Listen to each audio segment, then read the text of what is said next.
জোরে বলো। মোহাম্মদ কবির। কি হয়েছিল ঘটনা? প্রথম ভাত খাওয়ার পর 8টার পর 8:30টার পর ভাত খাওয়া, তারপর 9টার সময় আমি কই একটু বাইরে যাই, বাইরে যাওয়ার কথা কইয়া এবার আর আইনি একটু ঘুরছি 10টার দিক দিয়ে যাই মাদ্রাসা আইসে, আইয়া দেই হুজুরের দোনো হুজুর বাজার আইসে। আর আমি মাদ্রাসার দিকে জামা কাপড় খুললে এবার ঘরে গেছি, ঘর যাই দিয়ে আর পোলা কাজ করে এনে একটু কাজ করছি, কাজ করে যে হুজুর আইসে আইয়ে 3 সিটে বন্ধ পর 3 ফিরে আইসি।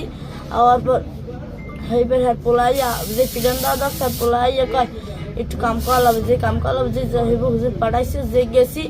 এইবার আবার আমি কইছি হুজুরে শীতকালে এত জোরে জোরে পিড়ে, এইবার হেয়ে যে কইছি সময় পিড়ে নেই, সেই যে কইছি এবার তালাবাই পাঠাই দিয়েছে হুজুরে বড় ফোলায় পাঠাই দেওয়ার পর যে আইসি হেয়ে করলাম খেতে হুজুর পিড়ে। এবার মাদ্রাসা ঢুকে দুয়ার আটকাইয়া পিড়েছে, পিড়ানোর পর লাড়ি যে ভাঙ্গে গেছে একটা হুগনাটা লাড়ি যে ভাঙ্গে গেছে। এবার হে অর্দা আনলো, অর্দার পুষ্ট হেঁটে পেছনে এনে মারছে, কইছে যে পাউডার চার করবো না, এই দাঁত জিন দিয়ে গেছে কিন্তু মারছে ফুললে উঠছে।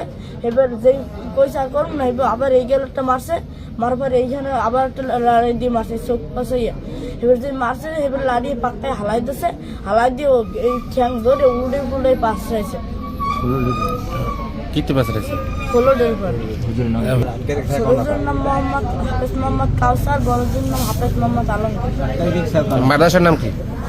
আমি যখন পাখিমারা আসিয়া যখন বাড়ির ছিল হাফেজ মাদ্রাসা তিনখানা লেবার। আর আমি যে সময় আইতেছিলাম আমি যদি নাচতে এই জন্য দুয়ার আটকাই থইতেছে। এবার নামাজের টাইমে আর সবাই নামাজে তাকবিরুল্লাহ দিয়েছে, আমি তাকবিরুল্লাহর সময় বাড়ি এই না কইয়া